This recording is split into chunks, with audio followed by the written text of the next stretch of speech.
नमस्कार, निर्मलाज रेसिपी मराठीमध्ये आपले खूप खूप स्वागत आहे। आज आपण तिळाची चटणी कशी करायची ते पाहणार आहोत। तर मी इथे तीळ घेतलेले आहे। आता हे तीळ आपल्याला भाजून घ्यायचे। त्याकरता मी इथे पॅन गरम करून घेतला आणि आता गॅस बारीक केलेला आहे। आपल्याला मंद गॅसवर हे छान असे भाजून घ्यायचे। तीळ घेताना आपण बिना पॉलिशचे तीळ घ्यावे, म्हणजे चटणीला चव छान येते। पॉलिशचे बिलकुल घ्यायचे नाही, बिगर पॉलिशचेच घ्यायचे। आता एकसारखं हलवत आपण थोडंसं मीडियम गॅसवर हे तीळ भाजून घ्यायचे। जास्त वेळ पण तीळ भाजायचे नाही। आता तीळ भाजून झालेले आहे, पाहू शकता। थोडेसे असे तीळ फुलल्यानंतर आपण लगेचच काढून घ्यायचे। आता मी इथे ताटामध्ये काढून घेतले। थोडा वेळ थंड होऊ देऊ। थंड झाल्यानंतर आपल्याला हे मिक्सरला लावायचे। त्याकरता मी इथे मिक्सरचं भांडं घेतलेलं आहे छोट्या आकाराचं।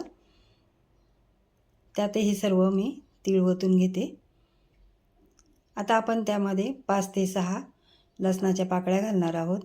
तिळाच्या चटणीला जास्त लसूण घालू नये आणि तिखट घालणार आहोत 1 चमचा। आपण आपल्या आवडीनुसार कमी किंवा जास्त लाल तिखट करू शकता। चवीनुसार मीठ घालायचं आहे। आपल्याला हे 2-3च वस्तू घालून ही चटणी तयार करायची। आता ही चटणी आपण मिक्सरला फिरवून घेऊ। मिक्सरला आपल्याला एकदाच फिरवायची आहे, इथे पाहू शकता। एकदाच फिरवल्यानंतर ही पटकन बारीक होते। अशी ही आपली झटपट तयार झालेली आहे चटणी।